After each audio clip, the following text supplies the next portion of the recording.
berdoa, baca Alkitab, selalu bersaksi bagimu. Akal iblis aku menolak, firman Tuhan aku menurut. Mulai sekarang sampai selamanya, tetap setia pantang mundur.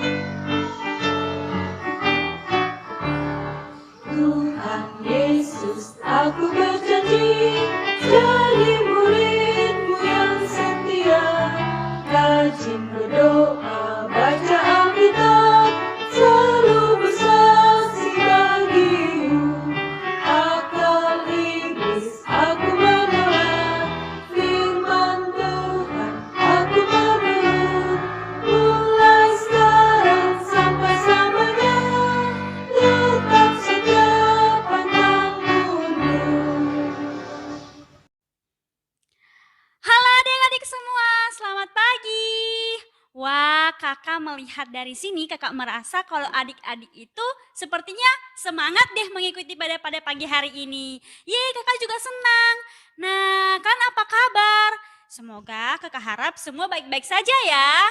Nah, hari ini kita akan kembali beribadah menghadap Tuhan. Nah, adik-adik siapkan hati, terus sikap duduk yang baik. Kita akan menghadap Tuhan, kita akan beribadah kepada Tuhan, kita akan mendengarkan firman Tuhan. Yuk adik-adik, kakak ajak semua mengambil sikap doanya. Kita akan mengangkat satu pujian untuk mempersiapkan hati kita menghadap Tuhan. Bapa, Engkau sungguh baik.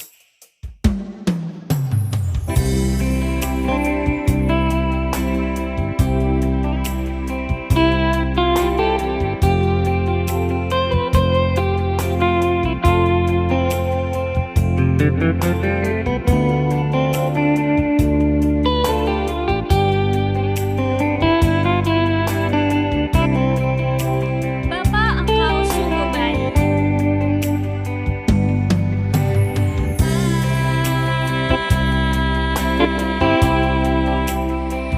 Engkau sungguh baik,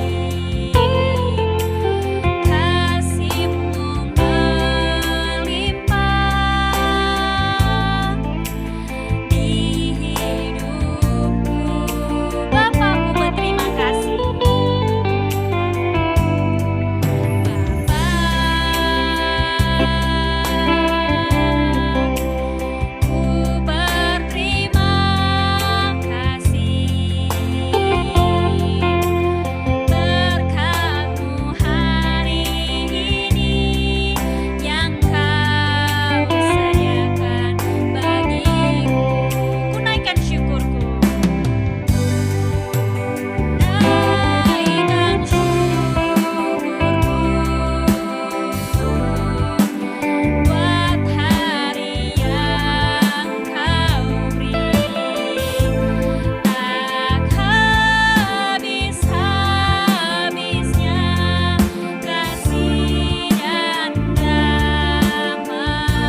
kita bersatu di dalam doa.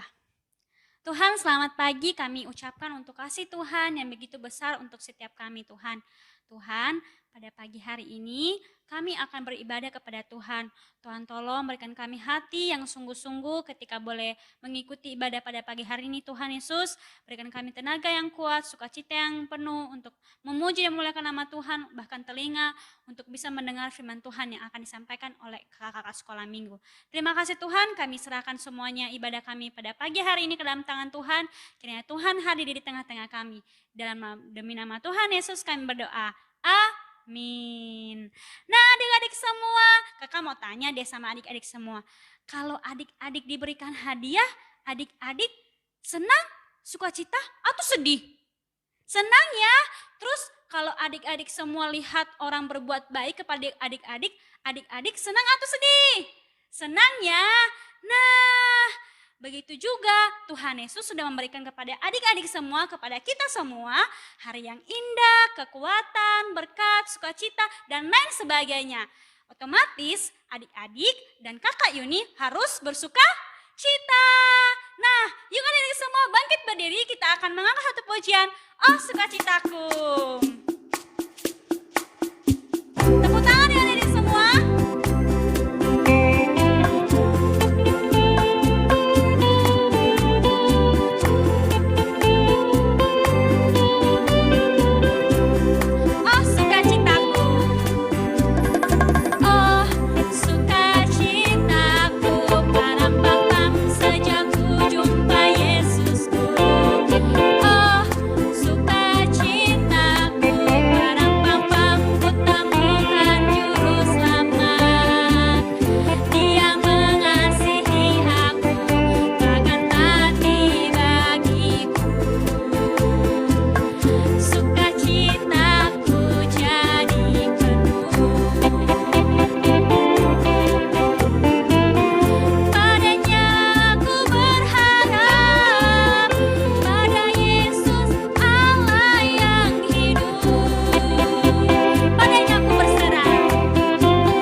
Semua tadi lagu yang barusan kita nyanyikan itu tertulis di dalamnya, Dia mengasihi aku bahkan mati bagiku.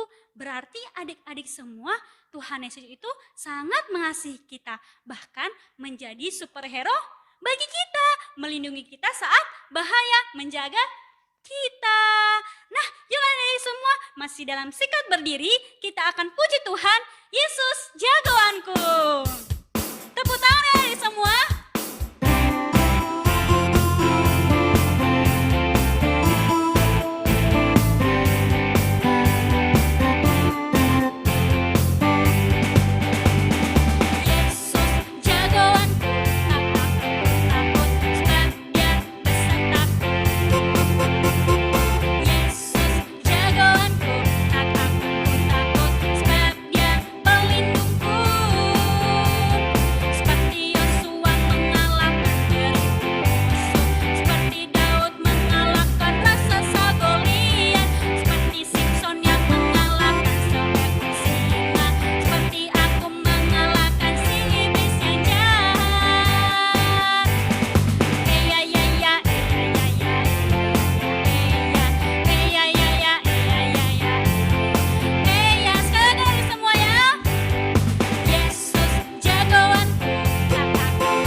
semua, saat ini kita akan mendengarkan firman Tuhan.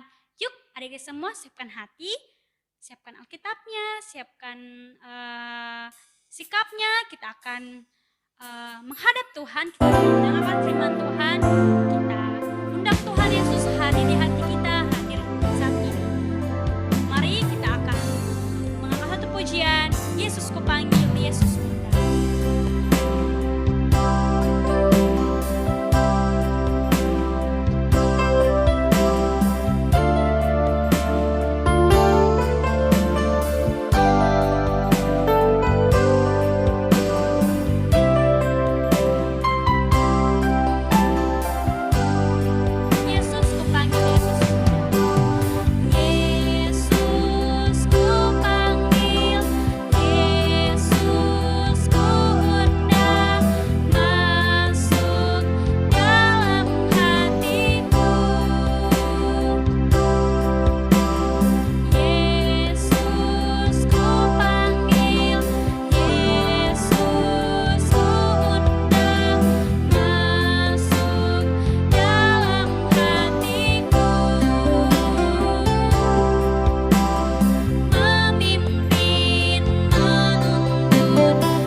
Semuanya yang ada di rumah, apa kabarnya semuanya?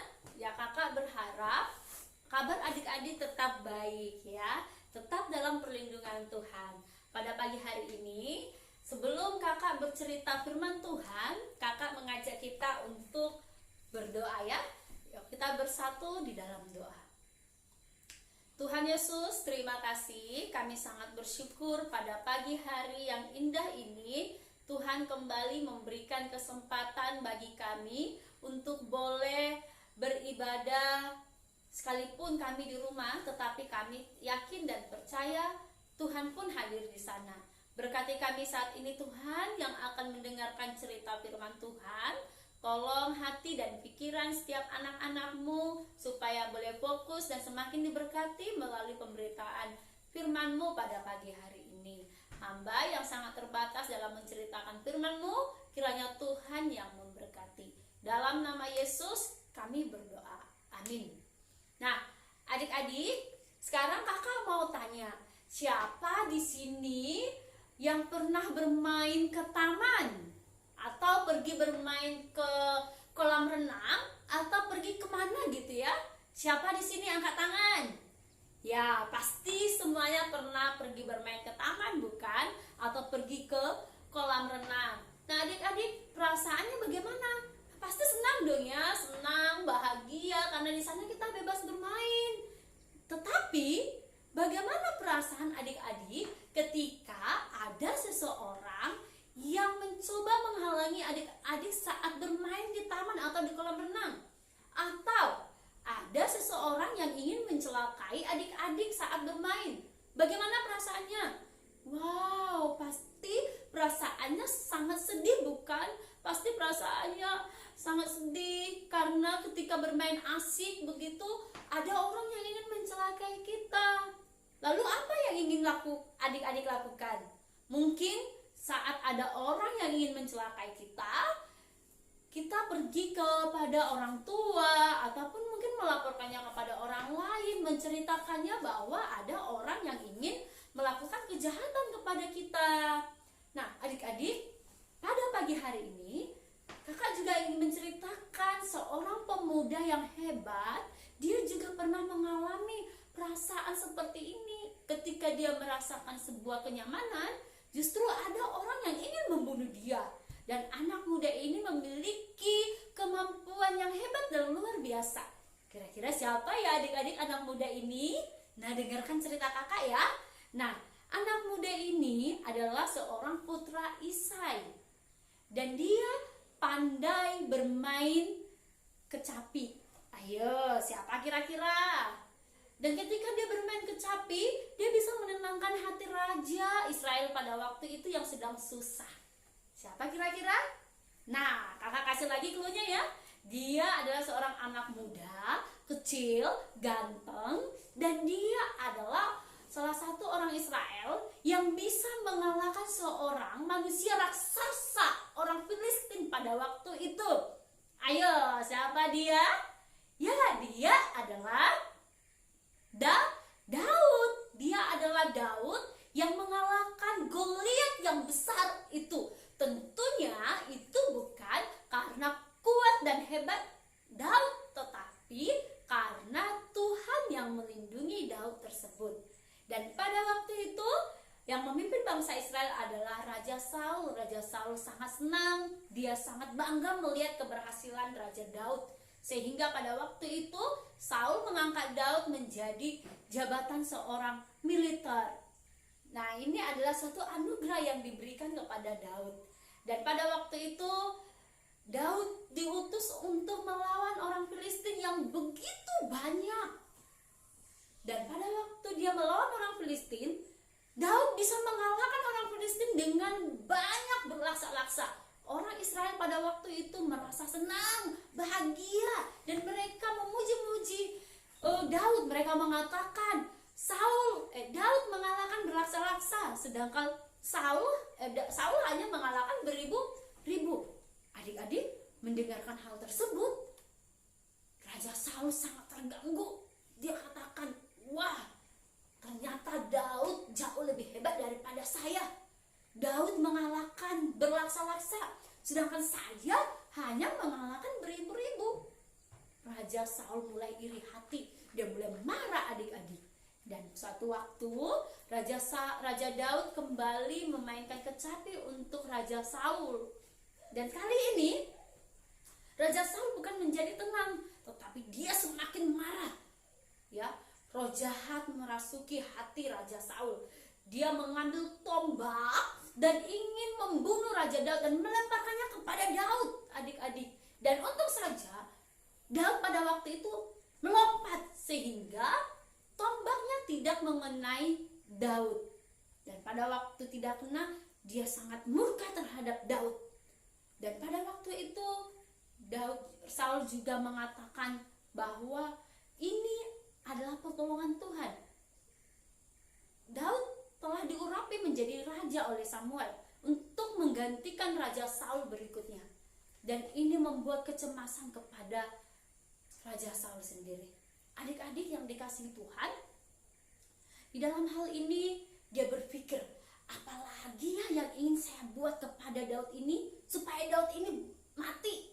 Dia tidak mau membunuh Daud dengan tangannya sendiri. Nah, kali ini Saul memakai dengan trik menjadikan Daud kembali, ya, mengirimkan Daud kembali bertempur melawan orang Filistin dengan harapan Daud bisa gugur di medan tempur. Apa yang terjadi adik-adik? Ketika dia bertempur, apakah Raja Daud mati? Tidak, dia justru selamat. Allah melindungi Raja Daud. Dia kembali mengalahkan orang-orang Filistin yang begitu banyak. Dan saat itu juga orang Israel kembali memuji-muji Daud. Wah, hebat. Orang Israel sangat bangga kepada Raja Daud, ya.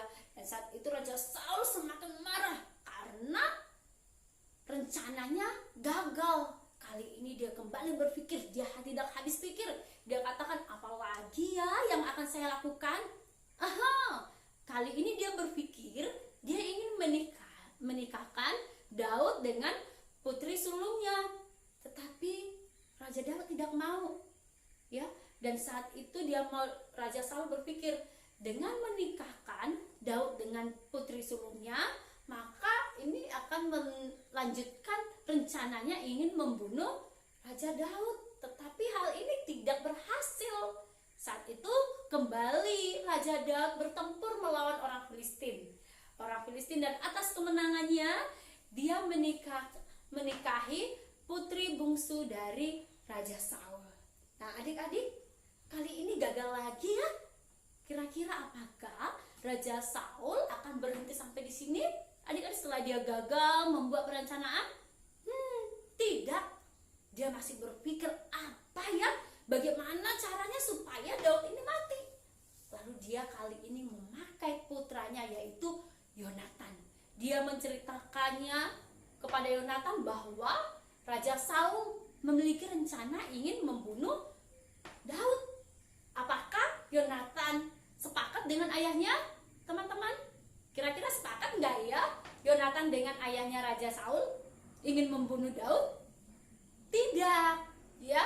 Justru Yonatan tidak bersepakat dengan ayahnya. Dia pergi menceritakannya kepada Daud bahwa ayahnya berencana ingin membunuh Daud sendiri. Dan saat itu adik-adik, Daud merasa sedih sekali karena Raja Saul ingin berencana membunuh dia. Dan pada waktu itu dia pergi ke Nabi Samuel, dan di sana dia menceritakan semua rencana-rencana Saul bahwa dirinya berada dalam ancaman yang sangat berat. Dia ingin dibunuh. Dan Nabi Samuel melindungi dia, ya. Dan dia dilindungi oleh Nabi Samuel, dan saat itu Nabi Samuel mengarahkan dia untuk pergi lari. Kemudian adik-adik, Yonatan putra dari Raja Saul pergi menjumpai ayahnya. Dan di sana ia menceritakan tentang hal yang baik kepada ayahnya tentang Daud. Dia mengatakan bahwa Daud itu sudah banyak menolong ayahnya. Dan kali ini Raja Saul menerima kembali untuk Daud boleh tinggal di istana beberapa saat. Dan Raja Saul mengatakan bahwa demi Tuhan yang hidup, ia tidak akan dibunuh. Namun adik-adik, beberapa waktu kemudian amarah dari Raja Saul kembali bangkit. Ketika Raja Daud kembali memainkan kecapinya, Saul marah. Dia mengambil tombaknya dan melemparkannya kepada Daud. Dan kali ini Daud benar-benar menyadari bahwa keadaannya sudah tidak aman lagi. Dia merasa di dalam bahaya. Dan dengan bantuan istrinya, dia melarikan diri ke Rama. Apakah Raja Saul berhenti sampai di sini, adik-adik? Tidak. Raja Saul tetap memikirkan cara untuk membunuh Raja Daud tersebut. Dia mengumpulkan pasukannya dan mengirimkan ke Rama untuk membunuh Daud. Tetapi Tuhan tetap melindungi Daud.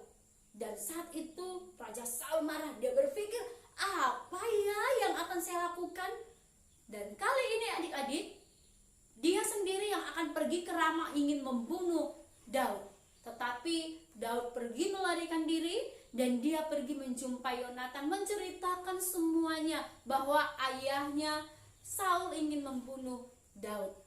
Dan Yonatan berjanji untuk menjaga dan melindungi Daud, dan mereka berusaha untuk tetap menjaga diri supaya Daud tetap aman. Kemudian adik-adik, Yonatan pergi kembali ke istana ayahnya, ya. Dan Daud bersembunyi di padang pada waktu itu. Dan ketika perjamuan bulan baru, Raja Saul melihat bahwa Daud tidak ada. Lalu ayahnya bertanya kepada Yonatan, Daud di mana? Kenapa tidak ada? Kemudian Yonatan menceritakan keadaannya. Dan sekarang Raja Saul kembali marah. Dia mengetahui bahwa anaknya Yonatan bersekongkol dengan Daud. Dia sangat marah adik-adik. Raja Saul hampir membunuh putranya sendiri, yaitu Yonatan. Adik-adik, kali ini Yonatan benar-benar tahu dan sadar bahwa ayahnya sungguh benar-benar ingin berencana membunuh Daud. Tetapi Yonatan tetap mengasihi Daud dan mereka berpelukan sambil menangis dan mereka tetap menjadi sahabat sampai selama-lamanya. Adik-adik, kita melihat di dalam hal ini, ya, di dalam hal ini bagaimana Tuhan menolong kehidupan Daud. Ya, dan pada waktu itu Daud kembali pergi dan juga Yonatan kembali ke kota. Daud pun pergi jauh dari Raja Saul. Dan dengan tuntunan Tuhan, dia tetap dalam keadaan aman, dia tidak berada dalam kecelakaan. Adik-adik, dari bagian firman Tuhan ini kita melihat bahwa Raja Daud tetap dalam perlindungan Tuhan. Lalu rencana Tuhan tetap senantiasa digenapi di dalam kehidupan Daud, yaitu bahwa dia akan menjadi seorang raja menggantikan Saul di bangsa Israel. Adik-adik yang dikasihi Tuhan, dari bagian firman Tuhan ini kita belajar bahwa ketika kita berada dalam bahaya, ketika kita berada dalam ketakutan, ketika kita berada di dalam kecemasan, ini berarti kita harus senantiasa menyerahkan seluruh kehidupan kita untuk percaya kepada Tuhan. Percaya bahwa Tuhan mampu dan sanggup menolong setiap kehidupan kita dari setiap mara bahaya. Jangan pernah takut adik-adik ya, tetap mempercayai Tuhan bahwa sekalipun kita merasa tidak sanggup lagi secara manusia, tidak ada jalan keluar lagi di hadapan Tuhan, kita datang, ada jalan keluar. Tuhan memberikan tepat pada waktunya. Dan melalui firman Tuhan ini juga kita belajar dan melihat bahwa bagaimana Tuhan tetap menggenapi rencananya dalam setiap kehidupan anak-anaknya. Rencana Tuhan tidak pernah berhenti sampai di situ. Apapun yang menjadi tantangannya, apapun yang menjadi penghalang, tetapi ketika Tuhan sudah merencanakan suatu hal yang baik dalam kehidupan kita, maka Tuhan akan tetap menggenapi setiap rencananya di dalam kehidupan kita. Seperti Raja Daud, dia digenapi dan menjadi raja bagi bangsa Israel. Nah, adik-adik sangat senang sekali bukan ya? Ketika senantiasa percaya kepada Tuhan, sekalipun kita berada dalam masa ketakutan, kecemasan, kekhawatiran, bahkan ketika kita berada dalam bahaya, hidup kita tetap aman di dalam tangan pengasihan Tuhan. Tetap percaya dan mengandalkan Tuhan, Tuhan sanggup menolong seluruh kehidupan kita semua. Nah, adik-adik, ini bagian firman Tuhan yang bisa kakak bagikan untuk kita semuanya. Sekarang kakak punya ayat hafalan ya. Mari kita buka ayat hafalan kita dari Mazmur pasal 145 ayat yang ke-19. Mazmur, semua buka Alkitab ya. Mazmur pasal 145 ayat yang ke-19. Ya, di sini kakak bacakan bahwa ia melakukan kehendak orang-orang yang takut akan dia, mendengarkan teriak mereka, minta tolong dan menyelamatkan mereka. Kakak bacakan sekali lagi. Mazmur pasal 145 ayat 19. Ia melakukan kehendak orang-orang yang takut akan dia, mendengarkan cerita mereka, mendengarkan teriak mereka, minta tolong dan menyelamatkan mereka. Ya, ini bagian firman Tuhan yang kakak bisa bagikan kepada adik-adik yang ada di rumah. Kiranya Tuhan Yesus senantiasa memberkati. Kita berdoa. Tuhan, terima kasih pada pagi hari ini kami sudah mendengarkan cerita firman Tuhan. Kami bersyukur Tuhan atas setiap pertolongan Tuhan dalam hidup kami. Sekalipun kami berada dalam kecemasan, sekalipun kami berada dalam bahaya, ketakutan dan sebagainya, tetapi kami yakin dan percaya bahwa Engkau Tuhan yang sanggup menolong dan menyelamatkan seluruh jiwa kami. Terima kasih Tuhan, ajar kami juga anak-anak-Mu untuk senantiasa mempercayai Engkau di dalam setiap keadaan kami. Berkati setiap adik-adik yang saat ini juga Tuhan tolong mereka dalam seluruh kehidupan mereka dan juga dalam setiap pendidikan mereka. Dalam nama Yesus kami berdoa. Amin.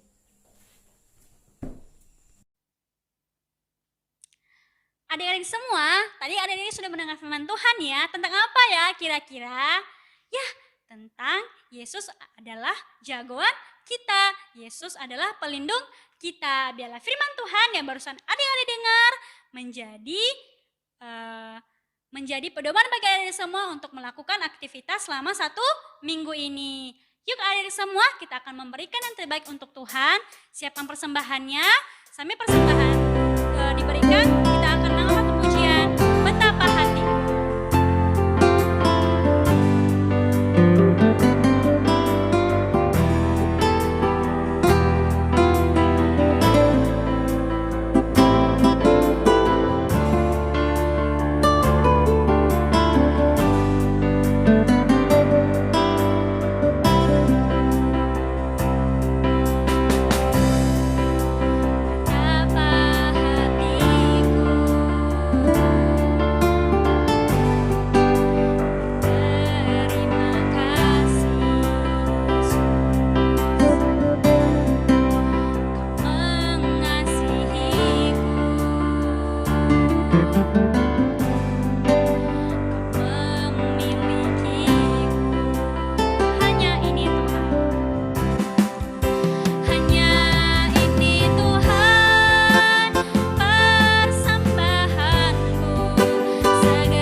persembahan dan berdoa untuk menutup ibadah pada pagi hari ini. Mari kita bersatu dalam doa. Tuhan Yesus, kami telah memberikan persembahan kami. Tuhan, kami tahu bahwa persembahan kami ini tidak lebih dari betapa besar kasih Tuhan dalam hidup kami. Tapi Tuhan, kami rindu Tuhan Yesus, Engkau menerima persembahan kami ini, dan sehingga persembahan ini dapat dikelola untuk menjadi berkat bagi orang lain Tuhan, sehingga nama Tuhan kembali dipermuliakan. Tuhan Yesus, kami juga telah menyelesaikan ibadah kami. Kami sungguh mengucap syukur Tuhan karena Tuhan telah menolong kami mengikuti ibadah pada pagi hari ini, awal, pertengahan, hingga akhirnya Tuhan.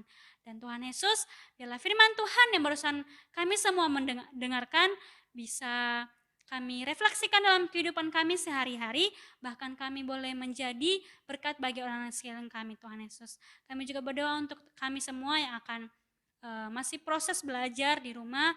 Tuhan kiranya berikan semangat, berikan kekuatan dan kefokusan agar kami boleh mengikuti setiap proses pembelajaran dengan baik, bahkan kami boleh mempertanggungjawabkannya di hadapan Tuhan.